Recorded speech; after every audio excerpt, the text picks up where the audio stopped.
Jom kita cakap pasal difteria. So, apa dia difteria? So, difteria ni salah satu penyakit berjangkit yang boleh dicegah dengan vaksin. So, apa dia? Dia disebabkan oleh satu bakteria yang bernama Corynebacterium diphtheriae. So, Corynebacterium diphtheriae ni adalah sejenis gram-positive bacilli. Gram-positive rod. So, dia bentuk dia panjang macam batang macam tu.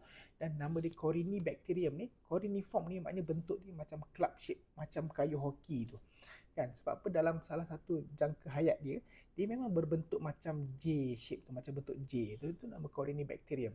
Dan apa dia buat, Corynebacterium diphtheriae ni, dia duduk dalam sel. Dia duduk dekat sel, dia masuk dekat saluran, dia boleh di kulit, dia masuk dekat sel-sel di saluran pernafasan kita, tekak dan sebagainya. Dia masuk dalam sel dan dikeluarkan toksin. Dan dia ada dua toksin, A toksin dan B toksin. B toksin ni adalah apa kerja dia?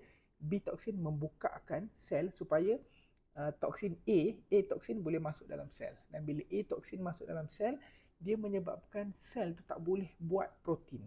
Dan bila sel kita tak boleh buat protein, sel tu akan mati. So, kalau kita imagine kan, epithelial, saluran, lapisan dalam saluran pernafasan kita, dia mula mati sikit. Bila dia mati, dia akan jadi putih, dia akan jadi hitam, gelap dan sebagainya.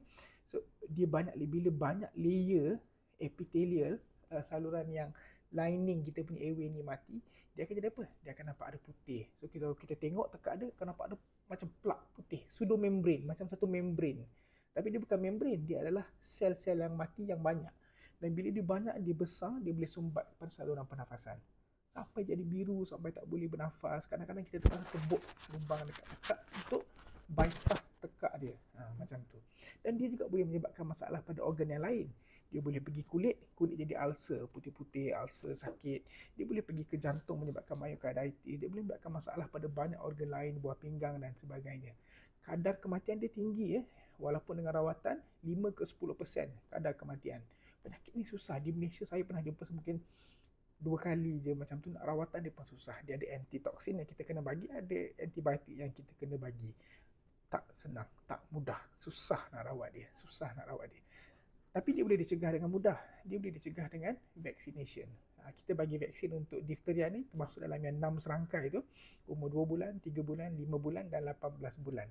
So difteria, vaksin yang kita boleh bagi dalam vaksin yang 6 serangkai tu, dia boleh dicegah. Sebab difteria ni dia hanya duduk di manusia, dia tak duduk di haiwan yang lain. So kalau kita vaccinate semua orang, kita even boleh hilangkan penyakit difteria ni semacam mana kita berjaya hilangkan penyakit smallpox dan sebagainya. So, vaccination, al-wiqayah khairun minal ilaj. Prevention is always better than cure. Lebih mudah cegah daripada merawat.